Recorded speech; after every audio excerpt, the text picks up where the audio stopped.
And we're back with the chair of the House Intelligence Committee, Republican Mike Turner. Good to have you here in person.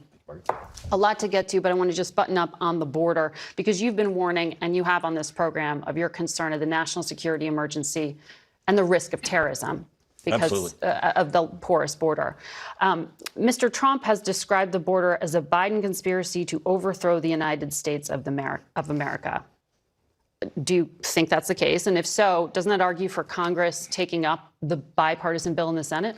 Well, this is what I think. So the FBI director, Director Wray, has himself personally stated that we are at the highest threat since 9/11 for a terrorist attack within the United States. Mm-hmm. And he cites the open border for that. Now, we know that the Biden administration, this didn't just happen to them. President Biden took a number of executive actions, over 50, that have resulted in the current situation that we have. It represents a national security threat, and it needs to be fixed. But Congress writes laws. The law that came out of the Senate, the law that came out of the Senate would not have fixed this. In fact, it would have allowed thousands of people to come across the border illegally. And I think that's probably where most members in Congress fell away from the bipartisan deal, is that we would in fact be sanctioning what the administration was doing in allowing people to come across the border. The border needs to be closed. We need to get back to legal immigration. We need to reform our legal immigration processes. And it represents a national security threat, as you said. Well, it would have given more authorities to a future president as well. But I want to move on to a number of different topics because there are a lot of crises right now in the Middle East. Do you support the administration's decision to carry out these airdrops of food aid into Gaza and potentially create a maritime corridor? Well, I think it's essential that aid get into Gaza. Now, I was just briefed by the CIA director, Burns, Friday, personally. He is the one who is conducting the ceasefire negotiations, and he believes that we're close. And I think that is very, very important to accomplish. One, because there are hostages that are still being held as a result of Hamas and the murderous onslaught of October 7th, but also because of the desperate need for aid to get into to Gaza. What's unfortunately is the Palestinians are being held hostage by Hamas. So they're down in bunkers, cowardly, not responding to the conflict that they began while their people are starving. It shows exactly that Hamas is really all about Iran and not about the Palestinians. On Friday, President Biden twice mistakenly referred to Gaza as Ukraine. But in his remarks, what stood out to me was this. We're going to insist that Israel facilitate more trucks and more routes to get more and more people the help they need. No excuses, because the truth is aid flowing to Gaza is nowhere nearly enough. It's the most direct I've ever heard him say Israel's responsible for a large part of this holdup. Should there be consequences for Israel standing in the way of that aid? Well, I think as Director Burns is negotiating, we're really close to a ceasefire. That is going to resolve this issue. It's going to open up the aid corridors. Certainly, I think in any conflict, both sides need to be held accountable. And I think certainly there are going to be questions as to what Israel has done and the manner in which it has operated.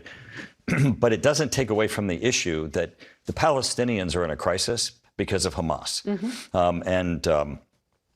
The fact that Hamas, in attacking Israel and in the manner in which they have hidden during this conflict, have allowed the condition of the Palestinians to be in this state, certainly says a lot about Hamas. And and I have to give Director Burns tremendous amount of credit. He's doing an excellent job, and I think he's going to be successful.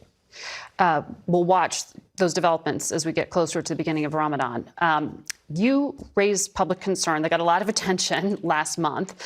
That led to the White House declassifying intelligence that Russia's pursuing an anti-satellite capability.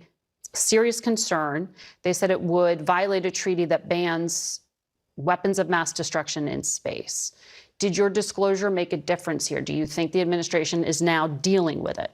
Right, and I did not do this alone. Let's be clear, my committee, 23-1, voted to disclose this information to Congress because that's kind of our responsibility is when we have something that's critical and there's oversight of the administration where we believe that they're not taking action to notify Congress of this.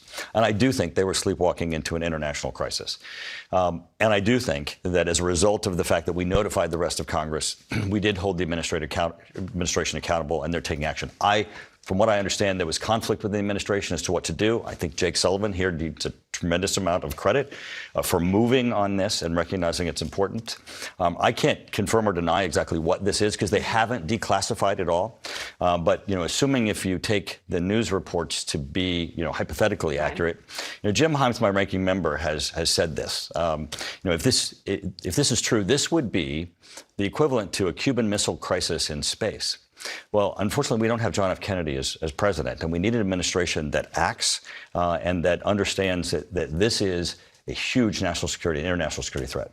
Wouldn't it also argue for the Republican-controlled Congress to greenlight this aid to Ukraine that the Speaker has still not set a date for voting on? I know you support this. Yes, I absolutely do. We have to support Ukraine. The Speaker does support Ukraine, and I do think that probably the most important development that occurred last week was that Minority Leader Hakeem Jeffries came forward and said that the Democrats will not join with the small number of Republicans, frequently referred to as the Chaos Caucus, who say to the Speaker that we will remove the Speaker if he moves forward on Ukraine, moves forward on spending bills.